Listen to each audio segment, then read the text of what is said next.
Okay, we're going to begin. I'm going to go quick.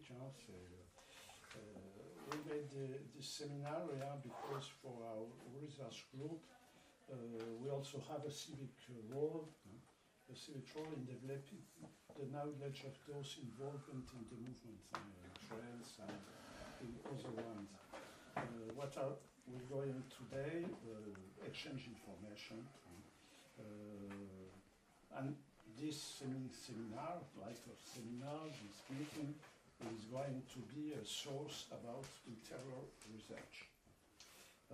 We hope that this information on the reality of the student movement during the war will not remain only here between presence, but will be known in the other, in the public, in your organization, and in the students, the university. Indeed, we are informed of many things by the media, including activist media, but very little about the social movement, the reality of the social movement.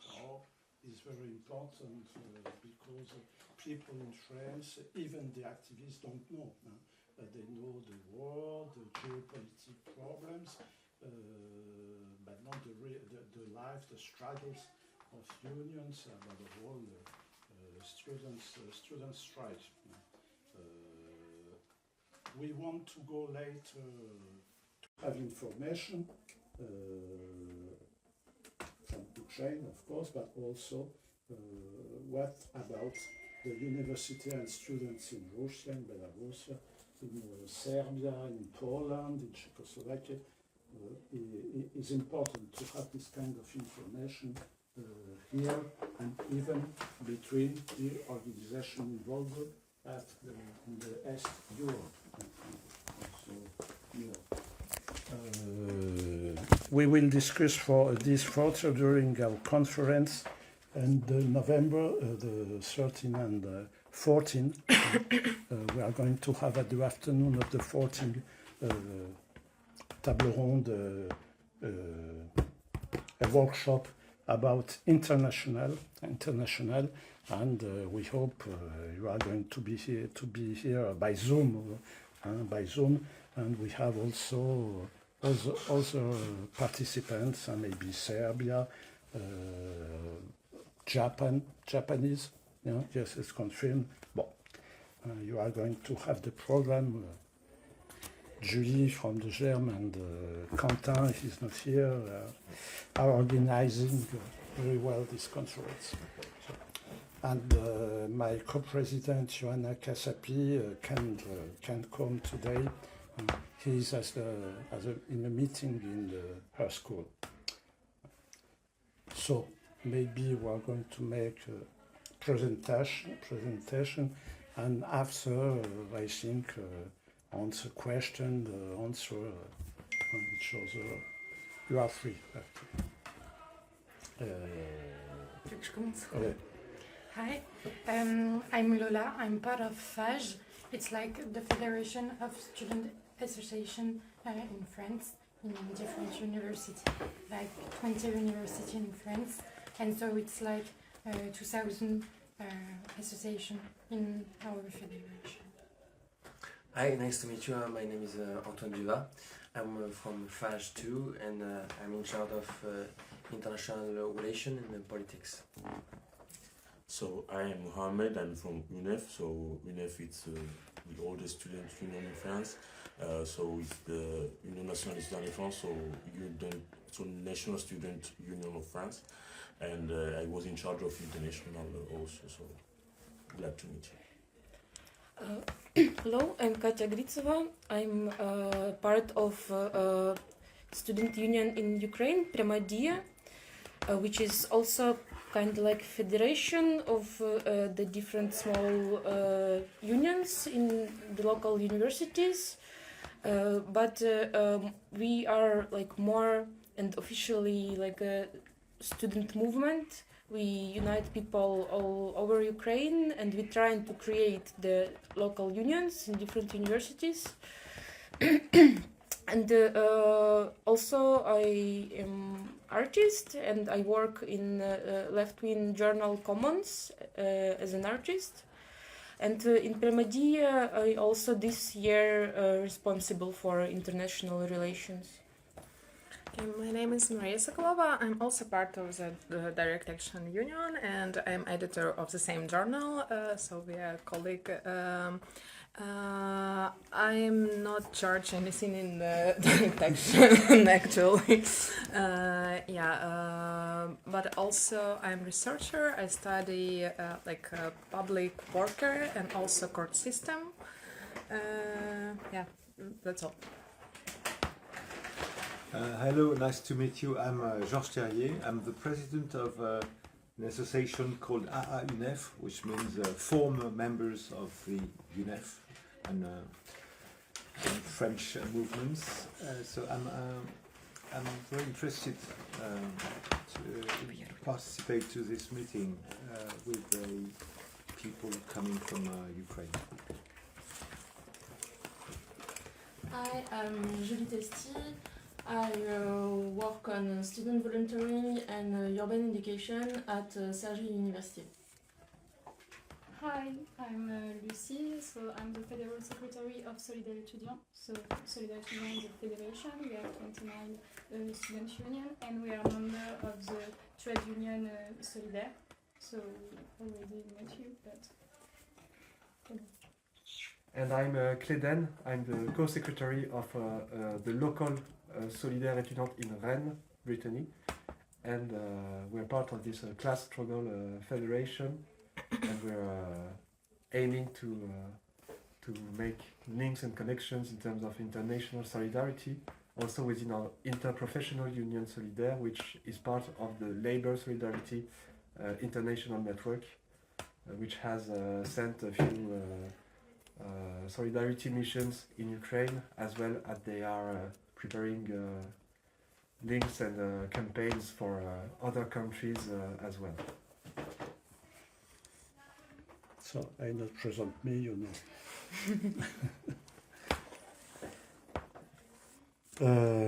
So maybe if you want to know something about Priama Diia, Ukraine student movement, you can go to. Everybody had the papers I made with the papers of Priama Diia. Donc we are all at something at the same level of information. Mm-hmm. I think it will be better to start from some like your questions. Also, it can be some very like direct one and very specified. Just maybe we here to exchange the information we want to know, and so not hesitate to ask anything. Yeah, we also have a lot of discussion now about organizational structure in our Federation of Unions. So it will be interesting for us. Maybe to hear how you organized, where is strength of this organizational structure, where is weak part. So yeah, because for now, this question, if we really federation of autonomous local union in each university, or we should have more centralized structure, because it's a little bit different, and every variant has some benefits. Did you know how in France, peut-être expliquer l'écosystème, in France, the ecosystem of the organization and how many organizations there are? You know, you got a vision or not really? A bit we have vision, but it's so complicated. You have many different organizations. I talk with Katya, but very clearly. So you've got UNEF, so it's the oldest one, and 1905, comment on dit? Je sais pas parler anglais, je suis désolée. 1905. So the oldest one. 1907. On peut expliquer, enfin vous m'aidez à compléter parce que je suis vraiment très nulle en anglais. So you got UNEF, il faudrait faire un schéma en fait. And after, ah ouais, oui, on peut grave faire. Yes, yes, we have Moi, je peux dessiner, vous pouvez parler si vous voulez. the first. So basically, we had UNEF, who was the first student union who was created in 1907. After that, we had some divisions inside UNEF because the UNEF that you're going to meet today that I represent is not at all the same UNEF than 20 years ago, or than 25 years ago, or even 115 years ago. Not at all. And right now, so we had some division in our union. Division may mean something bad or something good, like, or it's just like neutral. So Complicated. that's so complicated. So technically, if you want,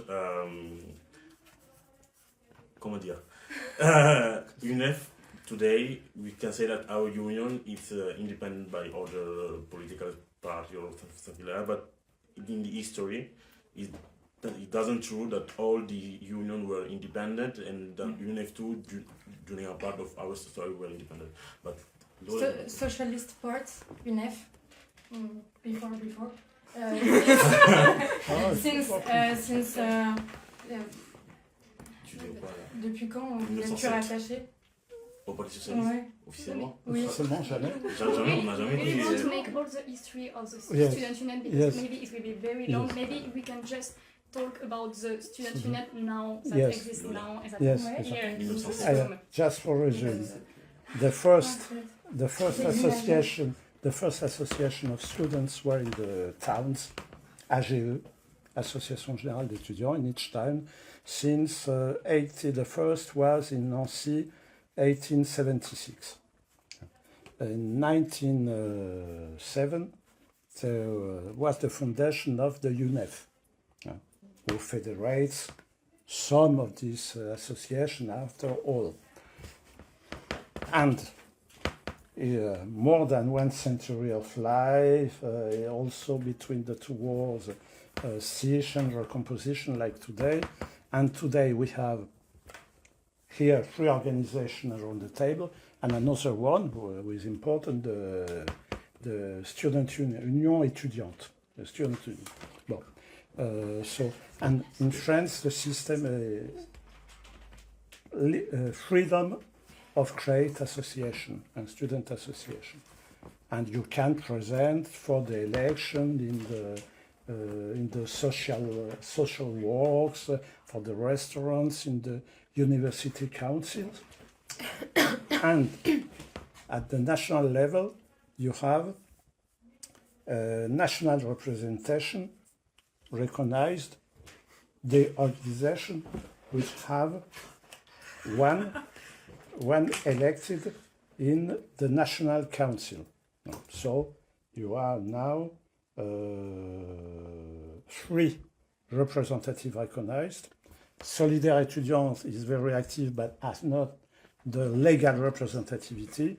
And we have another organization, student and not student, but the right, and now the right of the right, the UNI, Union Nationale Interuniversitaire.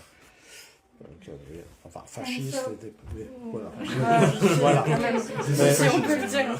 Now, yes, again. Bon, is the... Comment? Is the Union étudiante, FAGE and UNEF is the 3 representative, and we've got one this year. It's the coordination, feminist and blah blah blah blah blah blah.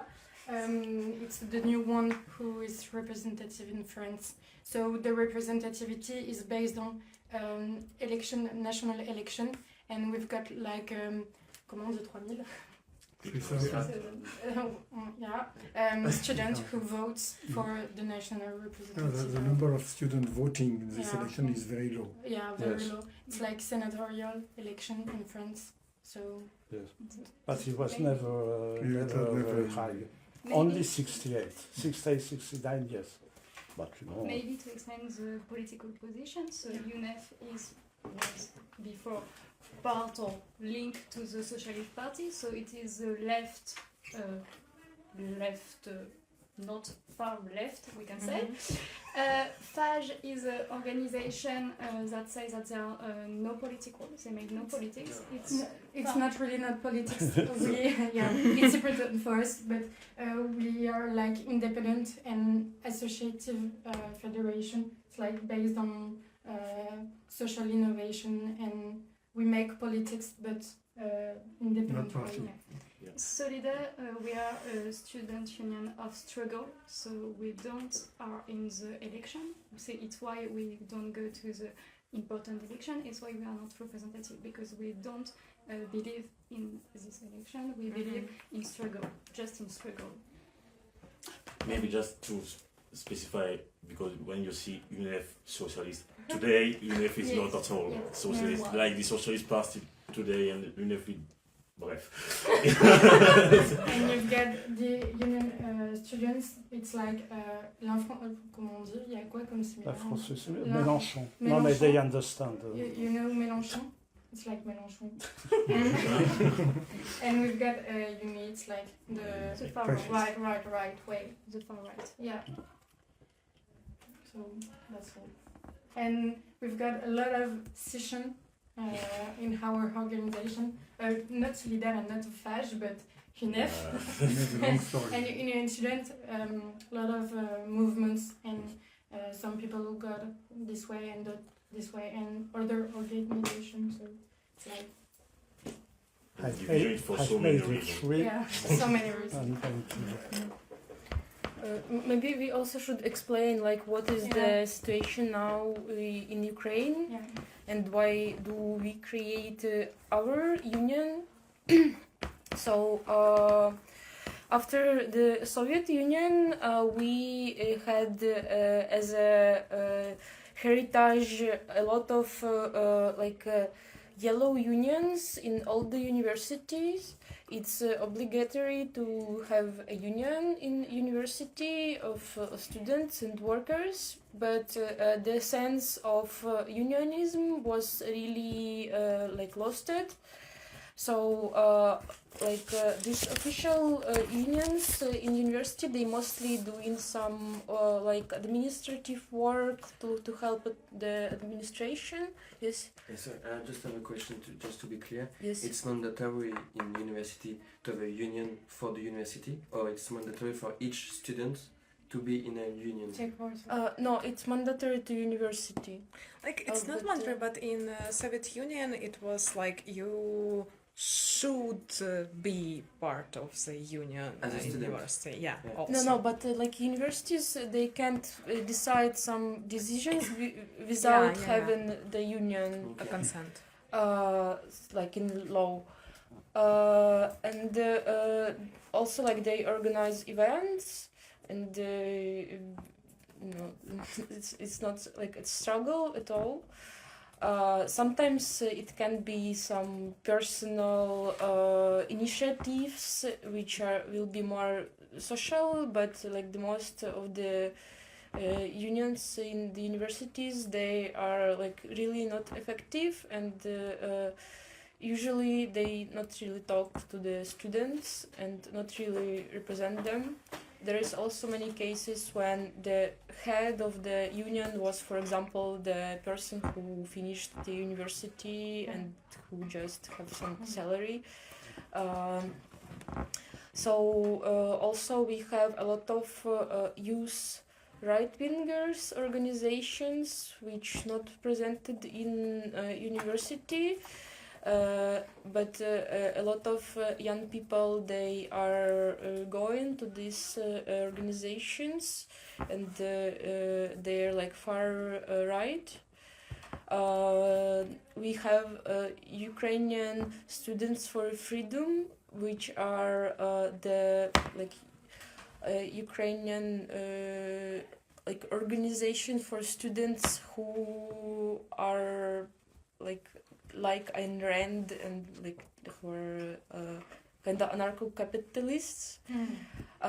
It's quite big and financed by the Atlas Foundation, if you know. We have sometimes some small initiatives like feminists, but they're usually really small.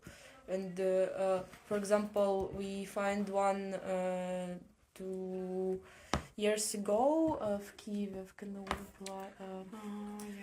like it was small feminist initiative. We did some stuff together, but then they disappeared. They didn't, something happened. But we have really a lot of small initiatives. We don't know a lot of them. They just like creating, then died, another one. So it could be one of the strategy to try to to get these small initiatives inside union, but it's difficult for some reason. So, with this situation, we had the decision that we want to have some militant student organization. I think we are more close to Solidaires, and we are struggle organization. Our union was existing before in few generations. The first generation was in 90s. Then in since 2008 till 2014, I think. Maybe 12 even. The second generation. We participated in Maidan. 14.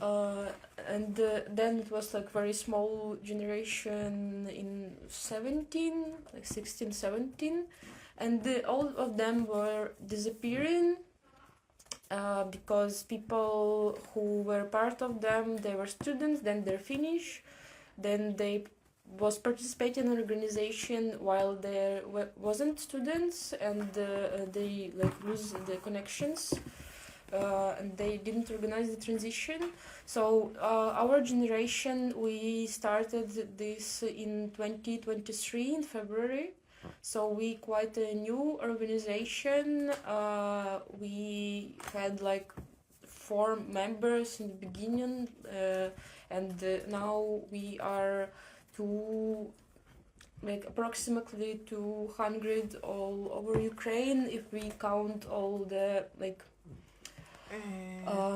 because we have very strange structure now. There is Maria should explain. We have kind of organization which is not exist. It's direct action. It's just united everyone. Yeah. But at the same time we have local branch, but it's not local branch because it's branch of actually nothing. It's just separate branches in 5-6 universities, and some of these branches also have something which we call double membership, so they could be part of this direct action as whole, but a lot of them just we are part of this branch at the university, but we are not part of direct action. And it depends on local branch because they are really different in how they do their work, what they do. And for example, we have one branch where it's only 5% in direct action, but 50% just local activists.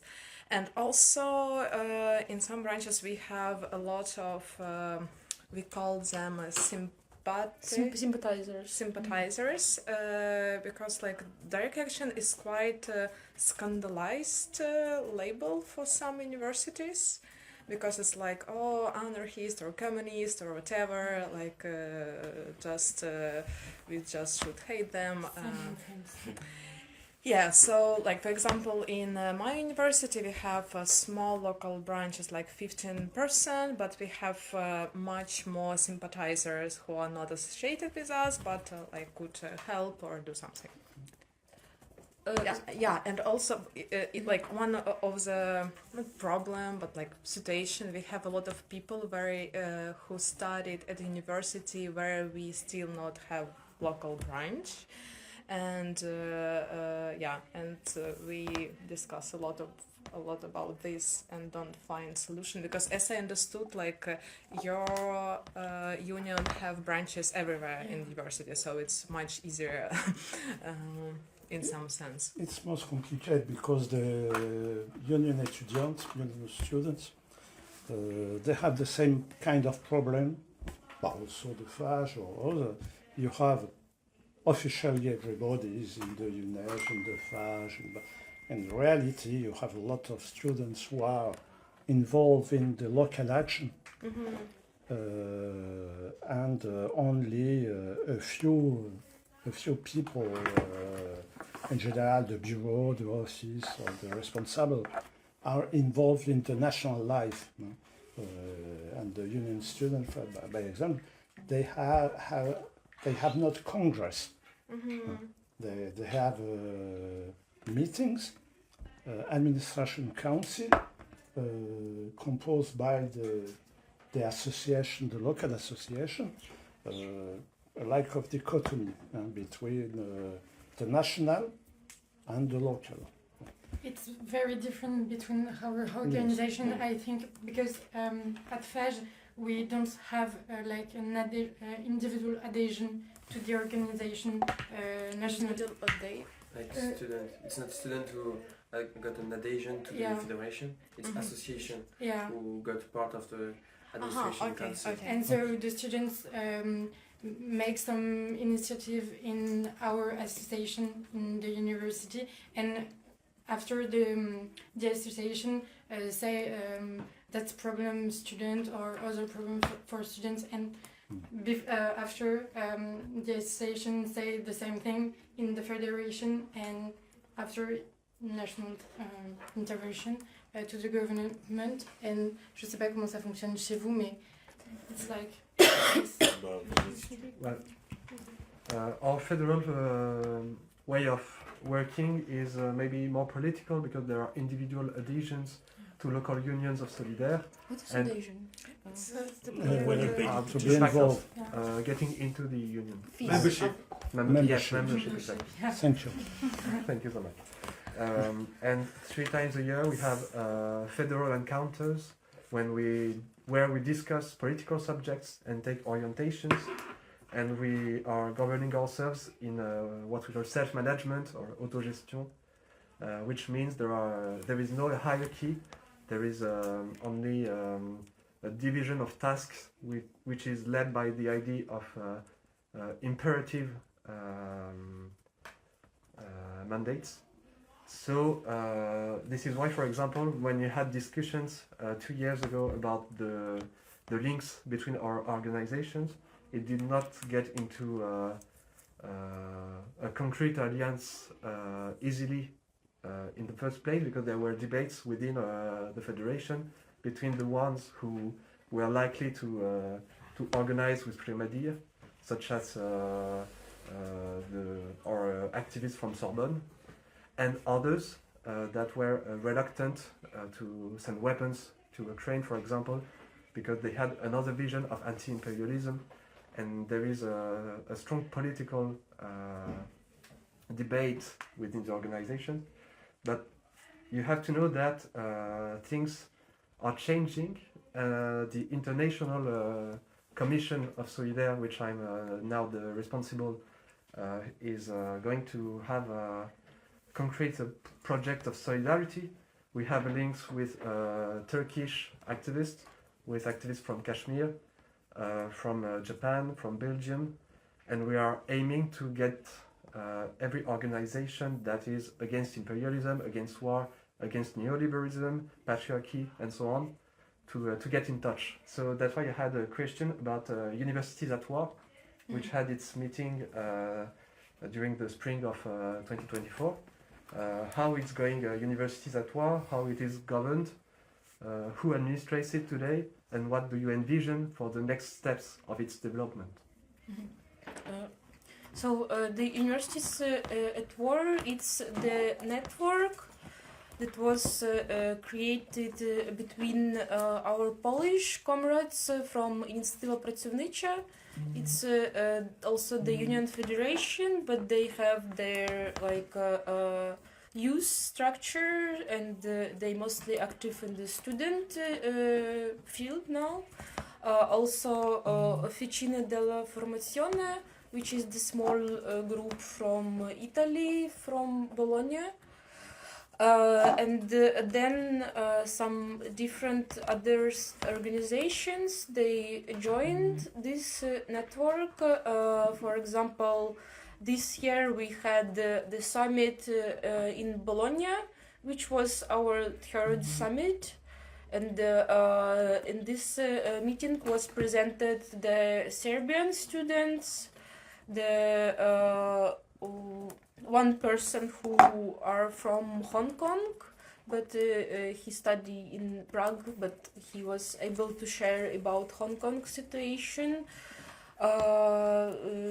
Serbians From USA, Netherlands, also или Норвегия? Netherlands. Netherlands? Yeah, Norway. Не-не-не. Okay, and country. So the idea is not like official structure and like things that are it's more about the exchange, and we also focused on the in-person meetings in different countries of the participant organizations. For example, the first summit was in Poznań in Poland. The second one was in Lviv, and we host this summit, and different people from different countries, they came to us to know more closely about our context and to see in person where we are working and where we are studying, what are studying conditions. And the previous one was in Bologna in Italy. How this network going, it's differently. We also can have some arguments sometimes, and I think there is some lack of constant information exchange. I think the most close relations we have with Instytut Pracowniczy in Poland, and we communicate much more than only in just network with them. And we participate sometimes in our common events, congresses. But every student organizations or even personal participants, they are open to join. And if you would like to join, we can contact you. And we also have a site in which all the contacts should. I didn't know. Oh, no, I read some of it today. I read the declaration that we can find on the site. It's very simple on WordPress. It's just But there is no need for such a complex website for now. But yes, we are very interested about this network, since we have the mandate to promote networks of struggle unions all around the world, and we have some friends in many countries that want to know about this kind of network, so we'll tell them about it, because we know activists in Asia, for example. Asia is not represented yet in universities at once, but for example, our Turkish friends from Özgürlükçü Gençlik, they fight for the minorities of Kurdistan, the Alevi population, for example. And there are connections that can be made that are very interesting. And to have a precise mandate for our federation about it, we have a few questions that were raised by the local unions of Solidaires, which are, what is your analysis, your stance about what should be anti-imperialist activism in Western Europe, your stance about the European Union and NATO, and how it is going, the situation nowadays with the far right within the Ukrainian resistance, and the political situation, and what you envision for the future, and what is the will you have towards the war situation? Mm-hmm. Cool questions. Okay, from which we should. I believe you needed it to repeat inside at some point. Yes. Як ми бачимо антиімперіалістські активності на Заході? Okay, so actually about this, what Western Europe could do in regarding Ukrainian war, we actually spent a lot of time speaking and discussing about this at our network University at War. For example, for Italian comrades, it's they oppose almost all to weapons sending, etc., and for them it's they need to choose or weapons to Ukraine or some social security, and it's also about France, I believe. It's these rich people want us to choose. But we speaking about this also find some other ways how Western Europe could show solidarity for Ukraine. Not only in sense of sending weapons. For example, we don't see that Western left pose this question about Russian actives, which in Europe, actually. All steps in this was made not from leftish part, but kind of from right part, and it's really strange for us because it's quite easy for left to say, okay, Russia aggression, it's a good idea to give this money to Ukraine, why not? So it could be this, also sanction for Russian. It's also not really vocal, we don't hear from Western left a lot that we need more sanction on Russia. Also it's really how to say, it's really connected to environmental movement because when we speak about green transition, it's bad words. I don't like this wording actually.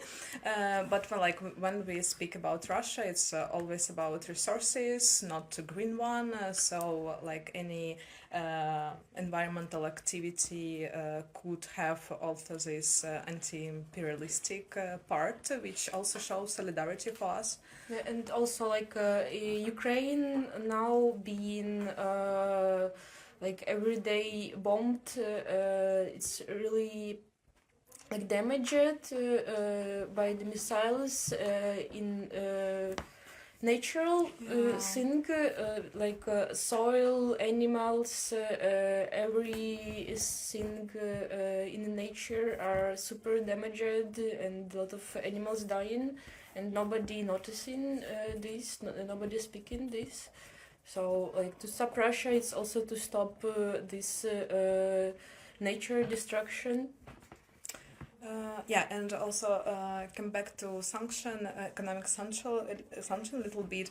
It was from Ukrainian point of view, it was Europe makes this sanction, but it's a sanction smaller enough to give Russia time to fit and change economic, and then another one, and Russia again have this time, so it was some transition for Russian, very smooth for them, and it was strange for us, and we didn't see a lot of movement, not such a lot as we wanted to see. So if you want to have some meeting, protest, something about this, it will show us your support very directly. But I don't know, what do you think about economical sanction? Maybe it's bad method and you just don't like to, it's not appropriate for you? Well, in our case, at the scale of our union, we are wondering what physical solidarity, active and immediate solidarity we can have. And I will also ask you what you want us to do in terms of solidarity actions as soon as we can. And when we ask for political sanctions, we face our lack of direct influence on the bourgeoisie politics, I would say. Because when our president asks for sanctions, he makes it with a great sense of lyricism, because he's aligned with NATO against Russia, even if he doesn't care actually with the civilian situation. It's more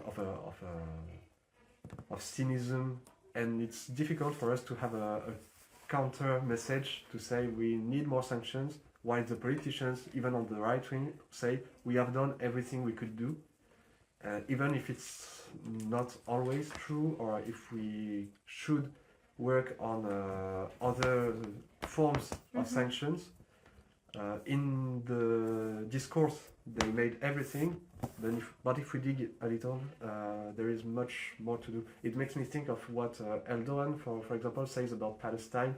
When you listen to him, he's all for Palestine and sanctions against Israel, but in fact, he keeps economical relations, and our friends in Turkey are a bit worried about how to counter this kind of hypocritical discourse. So we may have to lurk more on this thematic of sanctions, to not let it go only to the right-wing discourse. Yeah, it feels really cool. But maybe the level of discussion in the student organization is more basically, it's not about sanctions, it's about to inform the first one. When we discuss about that, we can have a position on what Europe is doing in Ukraine against Russia with sanctions, but effectively, no, I'm not diplomatic, so we can have an opinion. We can try also to, as he said, more work with all the student network to have a popular pressure, and try to see also with directly the students who are impacted by all this policy what they really need. An example, at UNEF we work a lot with the other countries in Europe, but also with the country in Africa. We are in a relation with CESA, who is a federation of around 14 student union in 35 different countries in Africa, and with them sometimes there are some policy that with who we are not agree at all, but it's not our role to say them what they have to do, or to say that this policy in your country is not the good one for you and something like that. So what we do is generally try to make link. So I think that we are also really interested to make link with you. Try to make link. Try to look also what we can do with the other student union in the other country, and the discussion of the sanction. I think we can have an opinion. We can have a position on that, but we can't say today what the policy have to do in the material point of view to on the sanctions. Yeah, I see. Like we didn't want you to change policy of your country for sure, and even say how it should be. It's just I personally believe that student union is really important to create this new idea, because students, we will be diplomat one day. And just to show solidarity, it's not only about action, like you do something to Ukrainians. To show solidarity, it's also what you do inside, how you speak. Do you discuss these issues or not? Do you want to hear, for example, do you have discussions and, okay, we need to call Katya and say her that we have some question or we have some ideas. It's also solidarity. The thing that we try to do in FAGE it's like to kind of make eyes open Yeah. for students. Our biggest goal is to build a space of dialogues and to speak freely about this kind of conflicts, to give facts and not for the students to not be too much influenced by media and this kind of stuff, and just speak with students who don't know what happens there, and just build a space of dialogue, and just discuss with a maximum of students about this situation, because for us it's and particularly with this kind of conflicts a big issue, just to make eyes open and to discuss with a lot of students about this kind of situations. So, for example, we go to the university, different universities, and we make some games with students, and the objective is to know how about it is in Ukraine or something like this. So, make information and great information, not the disinformation we see in the media. So, maybe it's this way we can act with you. So. Yeah, sure, and that's a reason that we are here. We want more and more information to inform after more students, because our goal is to we inform association and member association, and after we encourage them to organize conferences, a space of dialogues, and if we build a space of dialogue with hundreds students, after there will be more and more of this kind of space, and it's the big goal that we in the political waves, it's like Solidaires, but we don't have a mandat, so we need to have a lot of discussion with our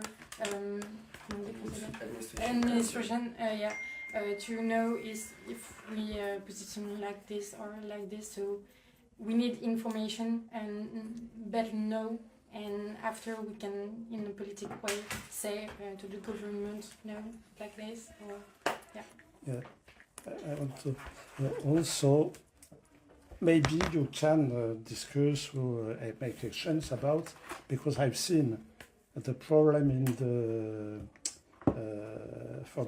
in the room and for the students, the problem of the restaurant, the building, even the discussion about election, what to do in the councils.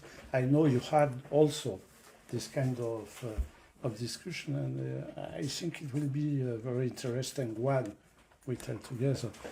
In the history, it's not the first time, it's not the last time, but we'll go or not we'll go to the council, what to do. And today, you have as a student organization, you have the same problem, above all in front of the neoliberal politics in all Europe. And I think it will be very interesting that we can be le support matériel, the support of maybe a newsletter information, with information, with other student organizations, student news about what's happening in the student movement.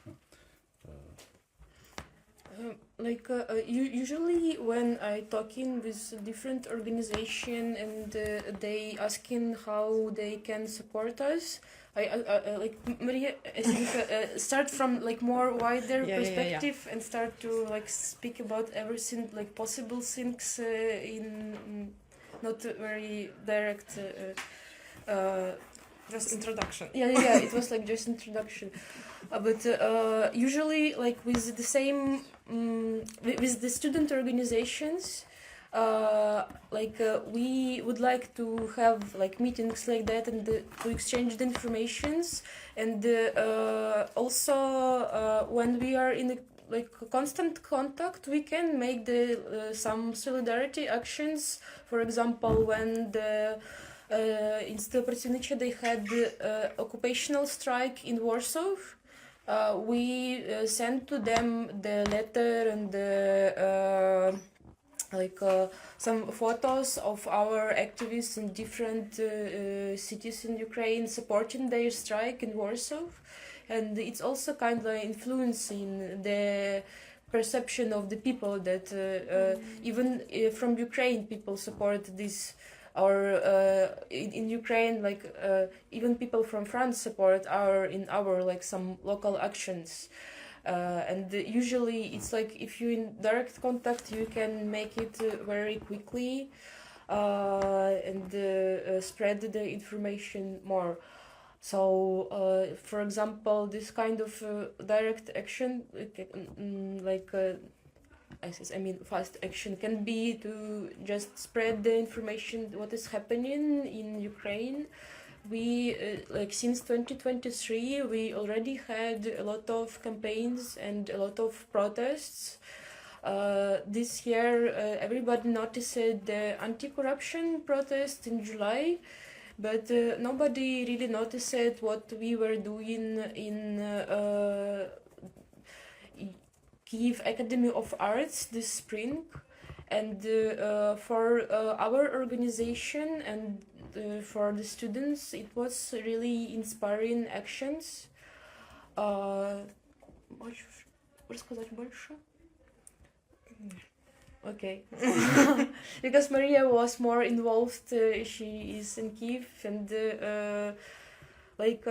in Ukraine there's a lot of problems with the dormitory conditions and with the rights in dormitories, with student housing in common. And in Kyiv Academy of Arts they had really bad conditions in the dormitory. It was cold, there was no repairments, and they was obligated to pay some extra fees for the communications and electricity. As Priama Diia, we started to speak with the students in this academy, and before there was no one from their academy in our union. And we did together some negotiations with administration, some protests, what else? Solidarity campaign when everyone Yes. wear some same color. I don't know how it's called. And did that work? The administration, after it was two protests, they started to do repairments. They also was creating the new kinds of repressions they can make to the students, but they start these repairments. But also all these events, it creates the community inside this academy, which they also registered officially their union, and now it's 50 people, mostly girls, maybe only 2 boys in their organization. They also revitalize student space in dormitory, which not work after full-scale invasion started. It's Kyiv. Yeah, it's Kyiv. And this different campaigns in small scale, this was really a small campaign, but they're happening in different cities, and usually nobody noticing about this, so it's very important to speak about these social struggles that happening in Ukraine.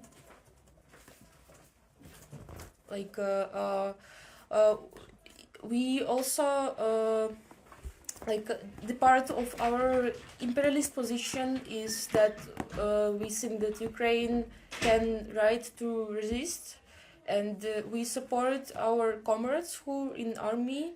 There is organization Solidarity Collectives, which it's a organization who help the anti-authoritarian soldiers and people who joined the army. It's anarchists, communists, like different anti-authoritarian comrades, and we helping them sometimes like physically, like, with some humanitarian aid, but also in our media we mostly, if we speak about war, it will be probably about them, to support them. Our members, some of them, they also joined the army with the same position that Russia is an imperialistic country and we should fight her. And in Ukraine, like the most of the people who serve in the army, they are just from workers, families. We have a lot of people who were in some workers' unions before, but now they joined the army, so the unions, they helping them directly. Can I ask just a little question? Mm-hmm. They joined the army or they were called to join? It depends. Okay. Like we can't have like exact statistics. Like some people were they joined the army. Some people was drafted.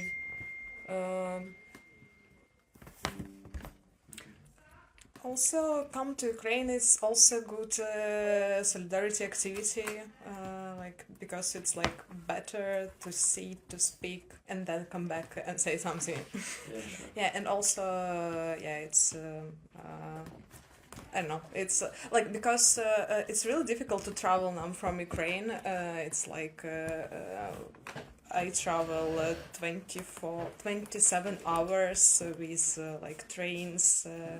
It's difficult. So if it's not really easy to often to be in like in Europe. So we will be happy if you also come to us. For example, we in contact with some comrades from NPA, and recently, like it was the second time that 2 girls for the youth structure, they came to Ukraine. They like visit and speak with different our like members, and I think like now their party have pretty like good position and pretty precise like understanding what is happening. Like their activists also were during the anti-corruption protests in Kiev, and he wrote an article, and it was like pretty clear and not one-sided. Like we also have some like critics on some different process in Ukraine. What about the everyday situation for students in Ukraine? I mean, about do you have all your classes for the student restaurant, this kind of stuff? Is there like direct consequences from the situation with the everyday life of students, or? Хочеш чуть-чуть? So after the full-scale invasion in most of the cities in Ukraine, education became only online, and still at some universities only online.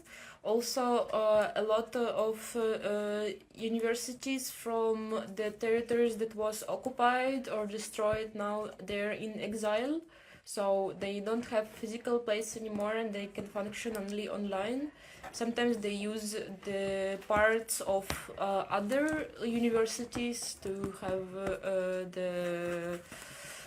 their facilities. Yes, lectures. So in Kiev and in Lviv there are some offline, like some universities working offline. Like this year is a little bit better. More universities started to be offline. Mm-hmm. Like it really depends from the city and from the situation. but it's really influenced that students who study online, they're like very alienated one from each other. Some of them they studying online since COVID times, and they never seen their classmates, their teachers. Some of them even don't know how they look like because they don't put in cameras. And if you are going to the university, it's like the gathering. You gather a lot of people in one place, and it can be dangerous.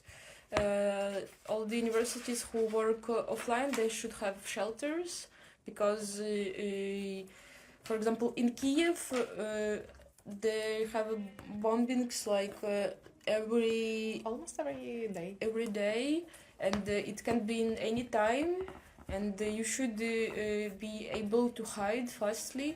And if you're in university, like the bomb can't fly in the university. We have a lot of examples when universities was destroyed or damaged, and the same situation with dormitories. Dormitories, it's like the whole house for students with like rooms for a few people, like one room, 2 people, 4 people. Because I know, like in France, it's like different. It can be the same.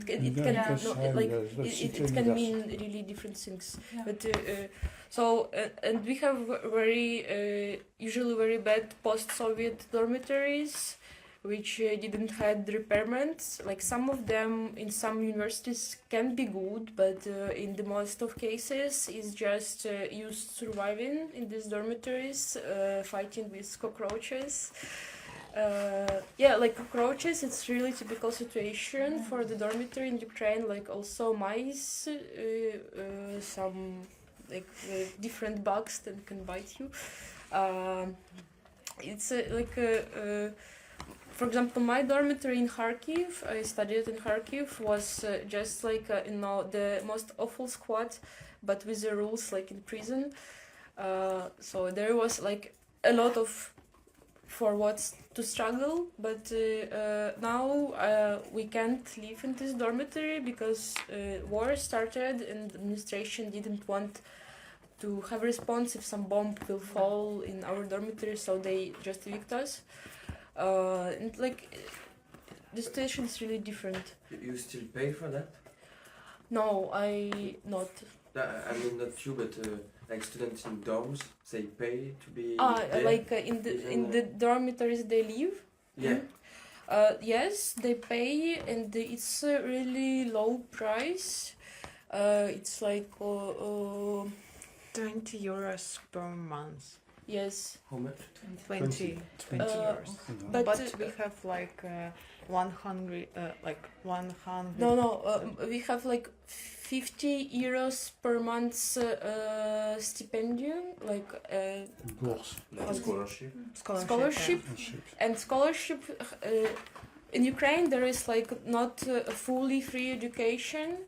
We have like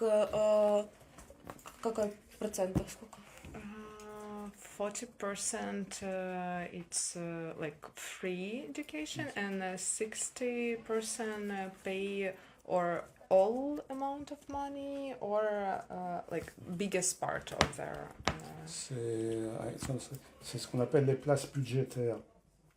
Mais en Russie, Russia is the same system. One place budgétaire in the budget are free for the students, and the other they have to pay. So like students, when they go into university, they have the national exam, and after they have results from this national exam, they compete with their goals with other students, and only like some percentage who are like higher in the list, they can study by free, and they also have scholarship. But people who didn't succeed to have such goals, they should pay, and also they don't have scholarship. We have some like social support like places, You should have like all the papers. You should have very specific conditions to have this option.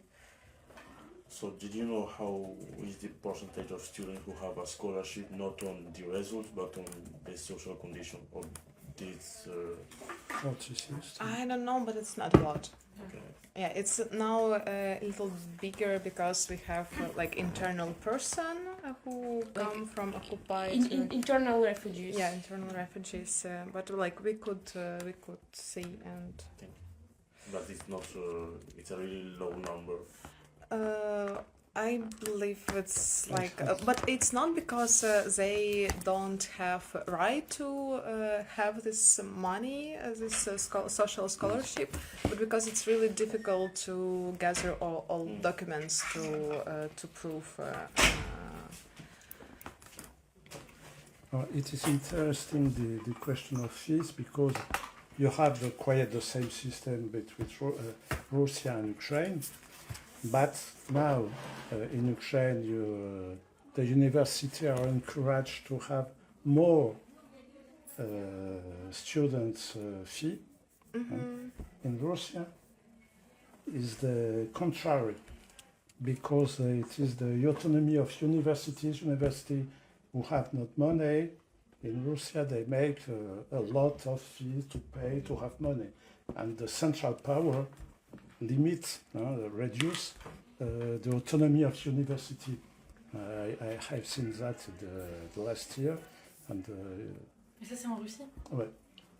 Ils ont réduit les Oui, classes. but also like we have this autonomy of university, but this idea to like to fight for person who will pay for education, it's also destroyed autonomy, but in a different way. Like for example, now it's not really common to expel from university, because if you expel student, university will lose money. So, and that is why the like level of education became bad. Yeah, because professors are encouraged just keep everyone. They couldn't say, okay, you are not reach like bare minimum.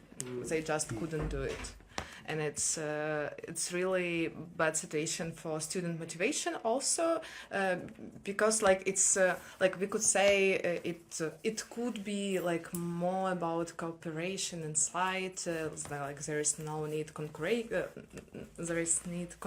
there is no need to compete, but you need to compete because not everyone get even this small scholarship. 50? Yeah, like 50. Even you don't pay for education, you need to compete every semester to get this 50 euros. So competition actually became even worse. So, and we have like two groups of students in the classroom. One group who compete for this 50 euros, and it's awful because they like just, okay, I need these points. And another group who just like, I don't care. In the best case, they just study like alone outside of university. In the worst case, they just don't study, but then have a diploma, and it's not really good for like overall higher education system. And do you have the amount of students who went in exile, for example, in Kiev? We have a lot of who now study in Europe. Oh, or in exile, like internal displaced university. Like they left Ukraine to... Okay. Like university don't left Ukraine.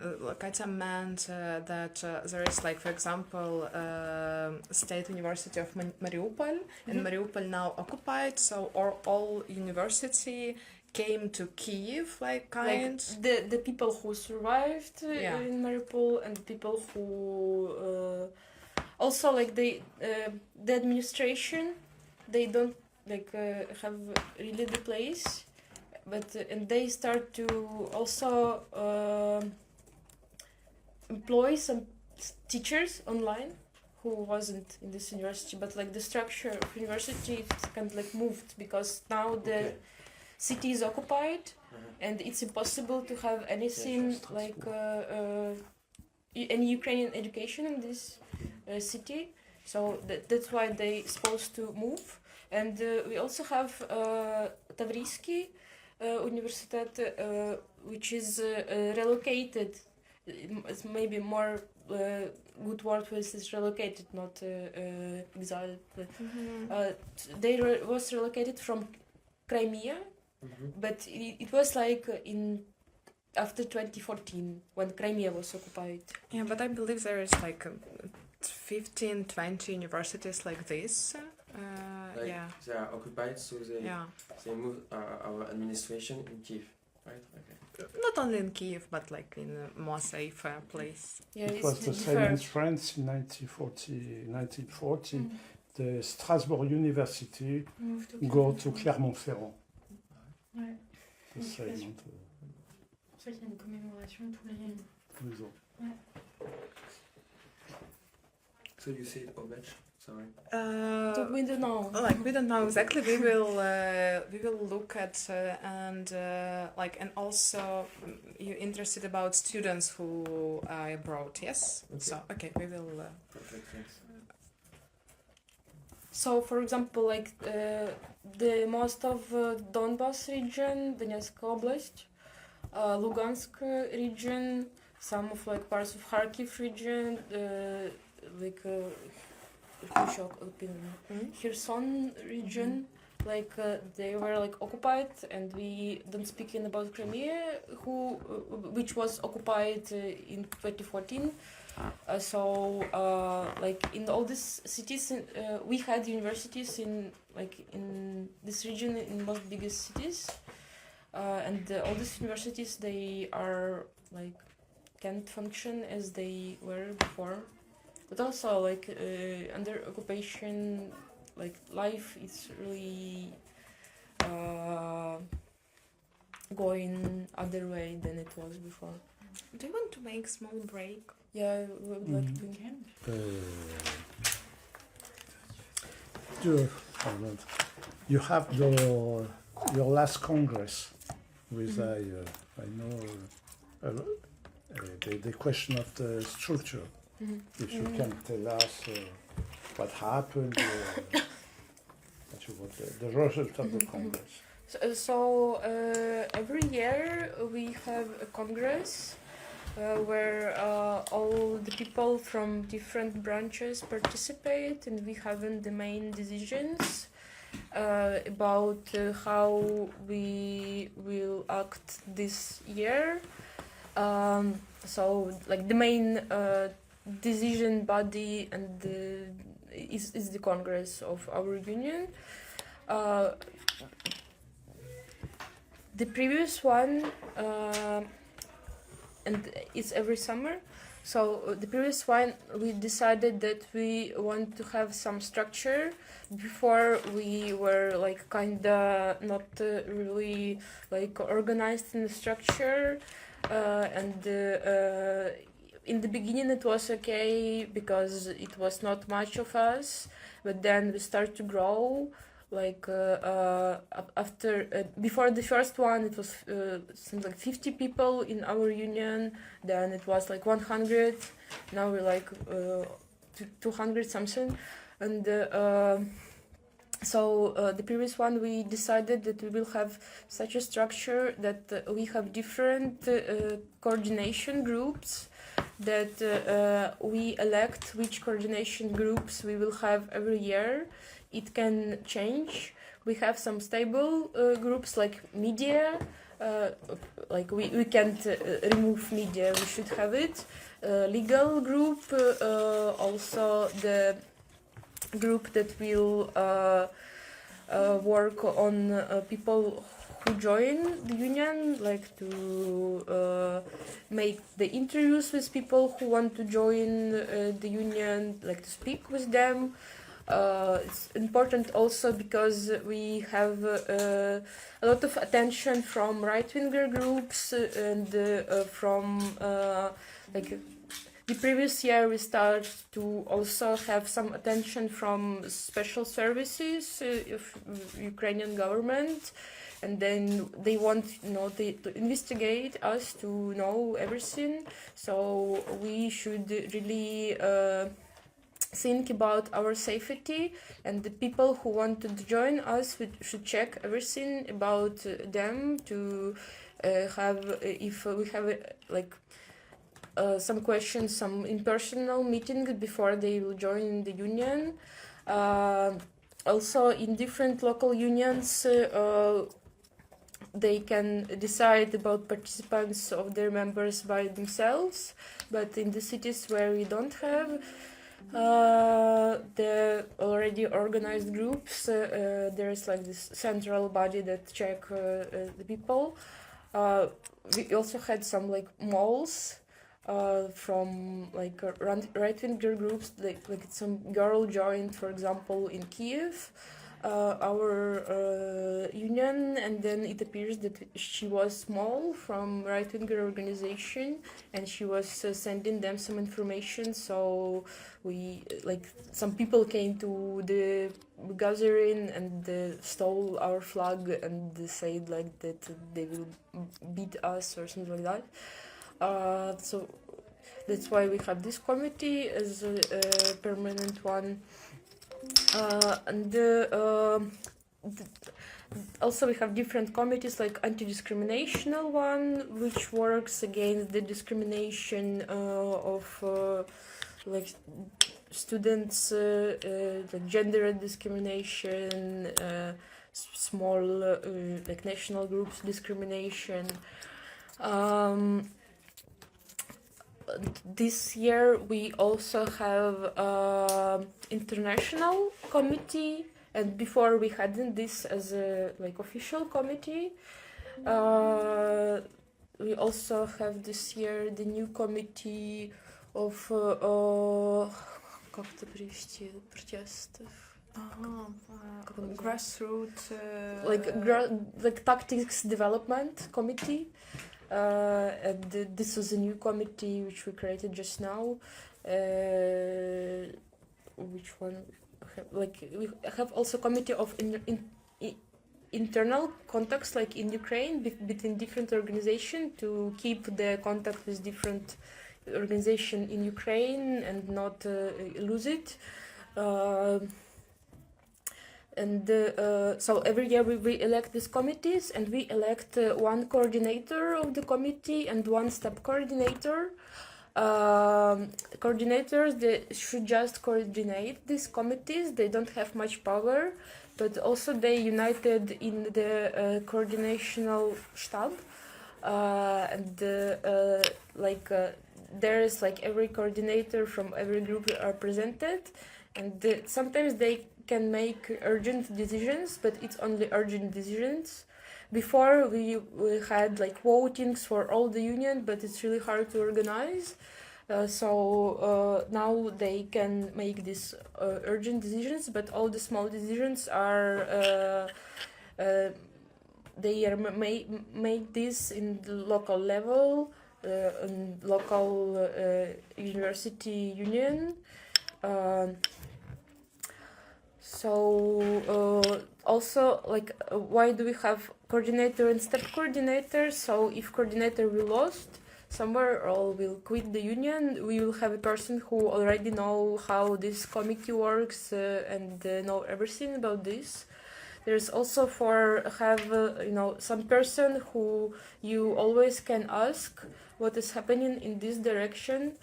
We have the rule that you can't participate in more than 3 committees, because people who were joining all the committees, they were doing not much things and not very concentrated. So now we have this rule that you can participate only in 3 committees, and if you don't want to participate in this one anymore, you can quit and join other if you have some motivation. but it's important not to spread your focus. About the step coordinators and the coordinators, we also, this congress that was in August, in the beginning of August, we made the decision that the coordinators should be the more like new people in the union. Not it's not important that if they will be experienced, they should be just like motivated. And the step coordinators should be like more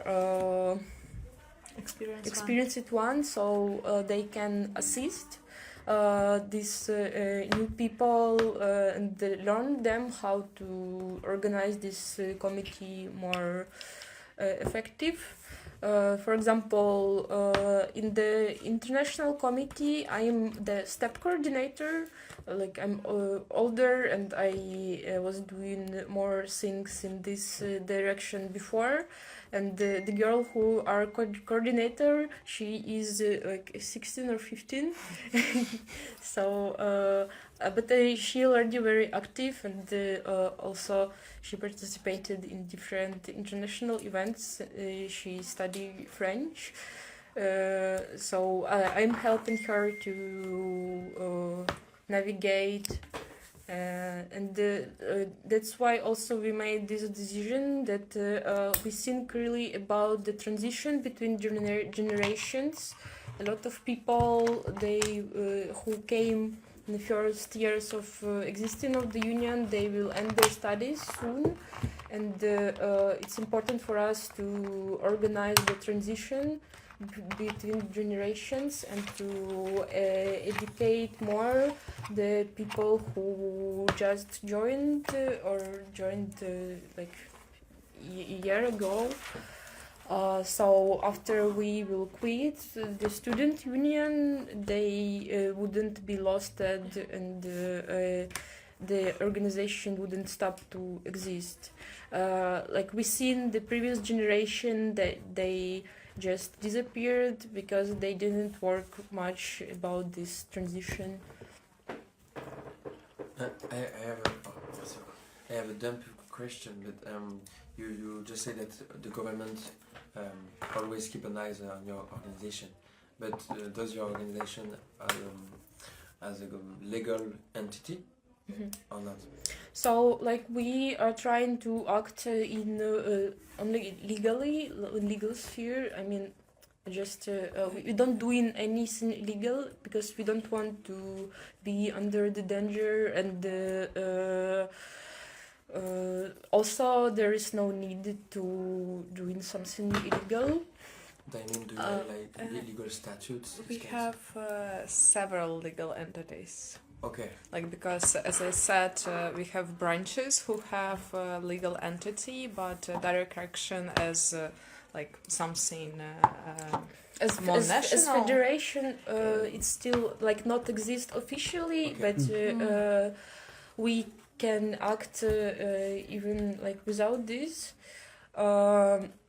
And the government, they start to be interested in controlling our activities because they see that we are some militant organization, not under their control, and they also want to find some, maybe we have some connections with Russians, also because there is a lot of suspicion to anybody from the left side. They can't really do nothing, but we had some like visits from the special services to our members, and by doing this visit, they want to know some information. Also, they tried to convince one person to work for them, and he refused, and they just go away. But it's also influencing on some like atmosphere, because like some people who join, they see that the special services, they can come to you and ask, and it's really destroyed safety feeling, like a feeling of you safe and you doing everything safe.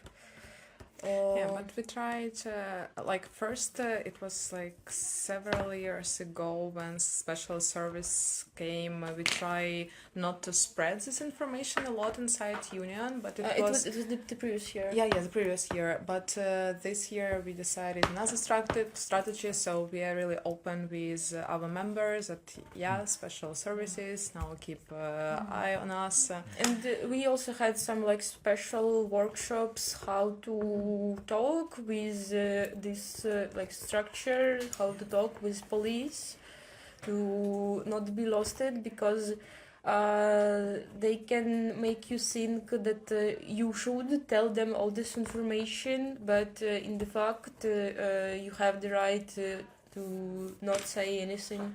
And for example, for your congress in August, right? Yes. Was it difficult to organize it, like to find a place to get finance? Do you have problems with the government to organize this congress? With the government, not really. No. Okay. No. We were suspecting some people who like joined our union and we didn't see them before, and it was like maybe they're spies. We still don't know. But about the organization of the congress, like we have our membership fees. They are pretty small, and like you can donate more if you have more money, but for members it's like very small amount. It's less than €1 per month, but we have 200 people, and it's like not much to organize such a thing, but and only for our congress we are having a grant from Rosa Luxemburg Foundation, but we are trying to be very like independent from any we try to avoid grant system first of all, because like granting make organization, like we see from other left organization in Ukraine that it could be really harmful. Yeah. And we also don't have any people on the salaries, any people who have like some money for union work. Everything is voluntary, but like only for the congress we are taking this grant because we still not able to organize it with our own expenses. Do you have people in your union who work like on salary, like some paid position? Which one? Like in student, like which position? In FAGE, like we have elected boards, and they got indemnisation. Like me, for example. Yeah, it's not a salary, but indemnisation It's to live, to buy food and this kind of stuff. And there's also. And we've got another team with employers, like 10 maybe. It's like accountant, legal. Yeah, stuff. it's legal. Yeah, because in France we have got a statute. It's like organization, and we've got some money by the government. Okay. So we have money from government, like voices. UNEF, like Union étudiantes. And it's the independent way of Solidaires, so there is no money It's from. why also we don't go to elections because we don't want to have money from the government because we want to still independent. And we just have We have no paid position. in Solidaires étudiant and also in our trade union. Because it was a very strong way to have a permanent permanent activist. We want also to have a job and we want also to study, so we don't want to have a salary. We're also afraid of trade unionists creating a career on their activism. When some unions are linked to political parties, the union becomes the school for the leaders of the political party. We talked about the links between UNEF and the Socialist Party, for example. have none of this in our organizations, and we try to avoid it as much as we can because we want the activism to be focused on its political objective, and we want to avoid bureaucracy. But it also has its limits because But you have the support of Solidaires. we do have the support of the professional union, and they get their subventions by having seats in professional elections, so they don't get much from the state by a decision of the state, but they get money from their employers because it's the law for employers to give subsidies to the representative unions in the field of professional work. This kind of rule doesn't exist for student unions. That's why we rely on the professional union. It's the same thing in our organization. There is some people who go to politics after, but we think that comment on peut dire ça? It could be good if we've got some people, but it's not an initiative of our organization. But if we've got some people, politics, who have a good vision for the society, so But also the employees, the team that we are talking about, cannot give any information and as they can't give our opinion about the political strategy of FAGE. It's only for structure, and they can't our vision of politics is not in our structure. UNEF have permanent. They have money from the state, but when we made the research, most of people who were in the student organization, you have some very low because they are the example of politicians, but most of them in reality are in trade unions, in the towns, in the municipal councils. The same kind of work like the union. You have not a lot, finally a lot. There are none because the media, he was at the UNEF, at the FAGE here, but in reality you see National five Assembly. People in 10 years. Former minister and former president of the Republic too, so it's why it's very Yes. It's like, but yes, it's like a school in the vision. Our organization, it's like a school, and we learn a lot of things, and we've got some vision of the society after. So sometimes some people go to politics too. How many members have FAGE? In the board? No, in overall, all members. 300 étudiants. Students. Yeah, students. The officially 300,000. 300,000, yeah. But in the boards, it's like 16 people. But the structure is not the same. For example, Solidaires is direct adhesion. In the FAGE, is that they are association, and I know association very a lot in my university. The member of the association, member of the FAGE, they didn't know. We are in the FAGE. We don't know. Not now, but 300,000. They are not all activists. They are. It's our vision. So in the association in university, for example, the corporation of students in medicine. We've got a lot of cooperation in the university. They make some action to the students. It's like comment on service. Services to the students, and so it's take part of the FAGE, but they don't call FAGE. They call Corporation of Medicine, Corporation of Law, and it's the difference between our organization. UNEF, they say 30,000, but when you see the election, there are 30,000 voices for UNEF. 90, combien de voix? aux élections universitaires à peu près en pourcentage. En France, Oui, c'est rien, c'est l'UNEF c'est 2% et la FAGE c'est 5%. oui, c'est ça. Donc oui, c'est ça, ça fait 30 000 et 100 000, 100,000 of voices. The legitimacy of our organization, it's not very a good legitimacy because it's just electoral, it's just election, so not all the students in France vote, so it's not really representative. FAGE, it's like 5% of students who vote during the election. UNEF, it's like 2%, so it's really, really low.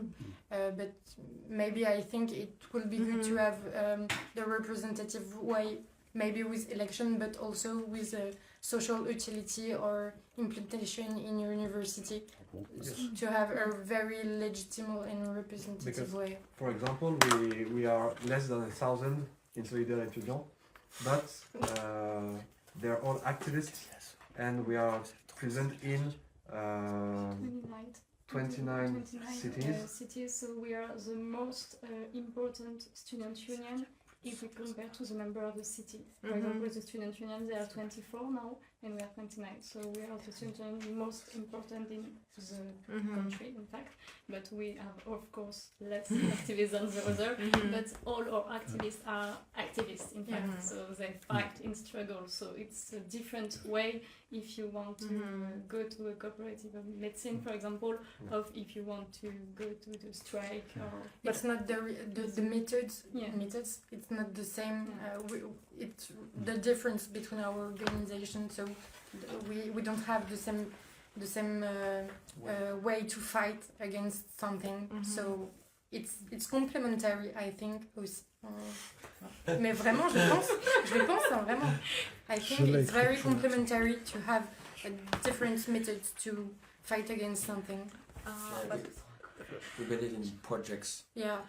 To make real things, to go to demonstrations, kind of stuff, but also make projects like a festival, conferences, space of dialogue, this kind of stuff. Comment on dit épicerie? Groceries. Groceries, yeah. What? Groceries. Groceries. Groceries. For students, like €1, very low. But do you have discussion in Solidaires that like should you be like activist union, or maybe you think about like be more mass organization, United Students? we want to be more mass organization, but we have different strategy during the year. So now we have another strategy. We want to massifier en anglais. Massification. Okay. Make Solidaires great again. Later than ever, because there used to be even less than. And it's also why we are a federation, because we have a local autonomy, political local autonomy, and so it's easier than if we have just one political line. So, for example, we have some anarchists, we have some Maoists also too, Marxist-Leninists. We have a lot of different political lines in Solidaires, and it's possible because we are a federation, and it's why we can grow up. And year after year, we have more activists. So this is a good point. Of course, we are less than the other, and but it's also because we have different methods.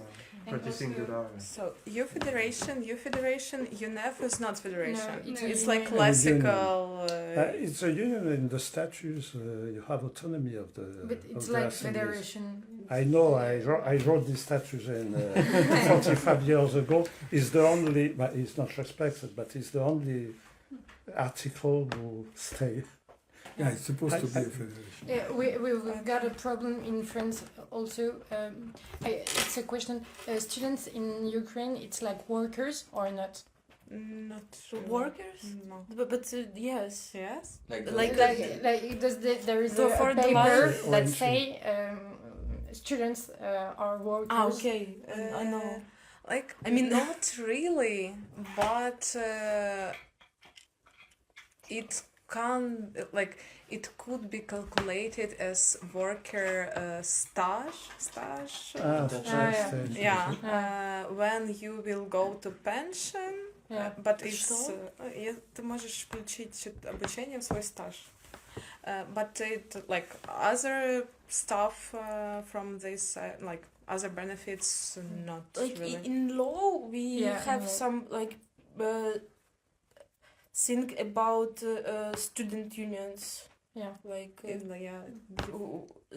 But it's like a bit strange because we have this law about trade union, and it's not actually designed for student. Like we actually trade union, we student trade union. Yeah. We are not just union. Okay. We also trade union, or you just union.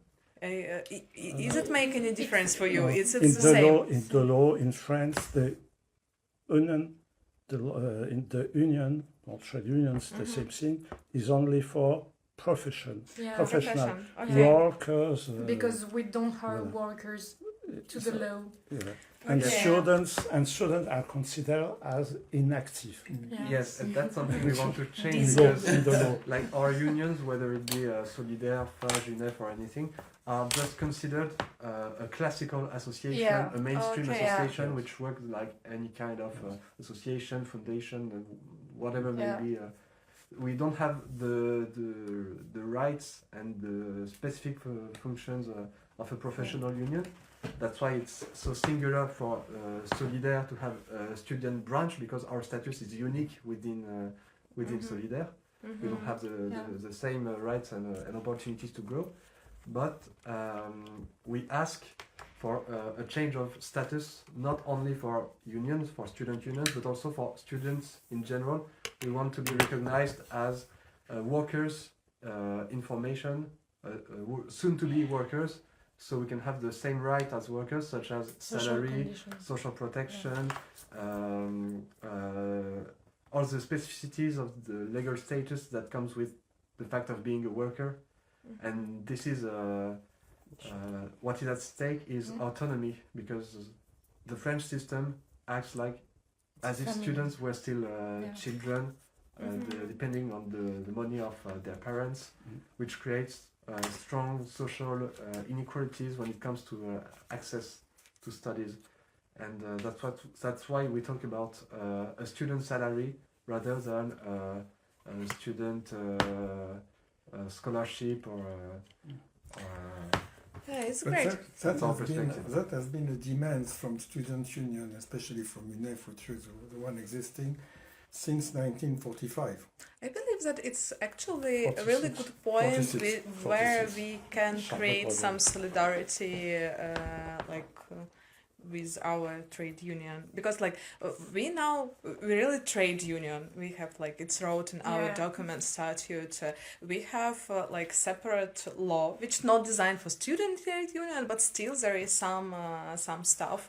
But the problem, and we have some rights on the paper actually. For example, the student could be expelled from university without agreement of trade union, which are really cool.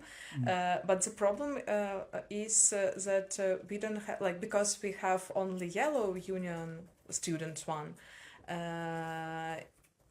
It's nobody knows how to use this law actually. So we just do some stuff. Sometimes we are just try is it work or it doesn't work. And this idea about salary against scholarship, I really like it, and I believe that almost all our members will support this idea to some extent. But at the same point, where is the struggle is going on? What point is it? Because now we should even struggle to have a free education, which is the case in other countries. We are going to celebrate in 1926 the 80 years of the Charte de Grenoble, young worker information. Not information, young worker. The Charte de Grenoble said the student is a worker, an intellectual worker, you see. And he has right to salary. He holds the history. In the spirit of post-war resistance, etc. Yes, and it is very interesting because we talk every 10 or 5 years. Yeah. The actuality of the problem. 46 in a new world, but when Still there. I read most this text. Okay. Yeah, so yes, but the biggest problem now in regarding higher education, it's actually really tough neoliberal reforms. It's really tough. It's like so. We are so pity there because I don't know, and we need actually a lot of support from this because we need some ideas, vision, how your system of education looks like, what we could take it to promote this idea for free education. Also about these reforms, I know that it's also the problem for France, but in Ukraine we have this that universities, they plan to optimize it and to merge the smaller ones with more big, so it's kind of killing the autonomy. But it's very not one-sided situation, and we analyzed this, and sometimes it's just a struggle between two rectors who think about the universities like a feudal private property. It is very different. When you defend these universities, it sometimes can be that you defend this rector who feudalism, have the but not capitalism.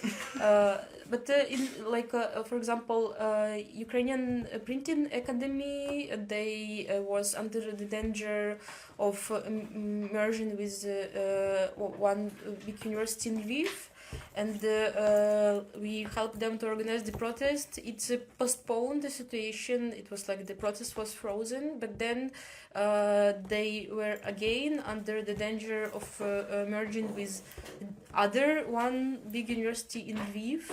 And after the protest, nothing was changed. It was too big power to fight with, the decision of the ministry. Now they are functioning as a part of this bigger university, and we see how they start to lose their rights. For example, they had their own dormitory, and in this dormitory now more students from this big university have right to live. So, for example, the people who finished their bachelor's degree and planned to go to the same university to master's degree, they was evicted, and they should compete now for these places again with all the students, and it's not enough places in the dormitory. And there's a lot of small different changes that really make the student life worse. Yeah. And we have now quite authoritarian Ministry of Education in sense they are smart, pro-European, really nice, cool, smart guys. Yeah, they're friends to you. Yeah, they are friends, but they said something like this about every reforms, university, you have autonomy, use it, but we see that you couldn't use it now, so now we do everything, and then when we will fix everything, you will use your autonomy. So it's same in France. Our ministry is one of the most big enemies for us, for our organization. Did you discuss with your ministry? With deputy, with deputy of minister, but you don't have the possibility to discuss with your minister. He is really avoiding the contact with the students, and he choose, for example, to make the private conference, and you should pay for this conference to enter. With some liberal organization, or to meet when we had campaign to stop this measuring of Ukrainian Printing Academy in Lviv, the students, they really wanted to speak to him and ask like why he doing this and which rights they will have after this merging if it will happen. But he refused to talk. But at the same dates he went to some like private conference of these Ukrainian students for freedom who are like anarcho-capitalists, and he was like, you know, very nice with them and said like, oh, I also really a fan of Ayn Rand and something like that. So it's sometimes hard to like directly had this possibility to speak. On one conference, for example, we had two people who wanted to, you know, talk with him, and to enter to this conference, like he was obligated to pay, and we paid from our union money for them to go to this conference and talk to the step minister. But and more important like figure is step minister, and minister is kind of like under influence. We have the possibility in France to speak with the Ministry of Education, but it's very the vision of it's our vision, but the vision of the Ministry of the Education, it's quite some good, but the problem is the money. We don't have money to education, so there is no possibility to have a better education, and the government don't want to make money on the table to the education, so we've got this problem. So there is also the problem of the autonomy in France, and the university don't have money, so they make we've got like a competitivity between university, and university need to work with with company and industry and capitalism and total energy. It's like a big problem, because in the university in France we've got like administration council with students, and we need to vote for the money of the university, and at the table we've got Total Energy or other companies, and they can say what they think and influence in the university. So we've got this problem with the autonomy, and not a lot of budget and finance for the university. So there is this problems, big problems in system in Ukraine, France. our minister said, look at Europe, they use work with enterprises, they're so happy with this, a lot of money. Last question, because we are going to finish soon. Do you think about your archive? What? Archive of Priama Diia. Yes? For the history. We think about this. We have something. Like we also have some like informations from the previous generations, and they kinda like hard to achieve because they're on the other side, which was stolen by somebody, and they have now some advertisement, and like it's not working, and you should use this like web archive to reach to this information. And also like just now I asked our media committee, maybe they want to create the folders with pictures from the protest, because they're like everywhere and we never know where to find our photos, but maybe they can do the photos like archive. Also we published our first newspaper. We plan to do the next issue. We published a zine of our union. And there was actually an article about students as worker. Yes. And it was kind of like this zine. It was like compilation of different student texts, mostly from our organization, and with like different like analysis or even some more artsy some experience things. So yeah. So, because the German makes sometimes translation. Do you have archives? Or do you have There archives? is archive. Yeah. Yes, they work. Yeah. How it's They are under pressure. The archive of the FAGE we have. Yeah. And the problem, one part is ready to go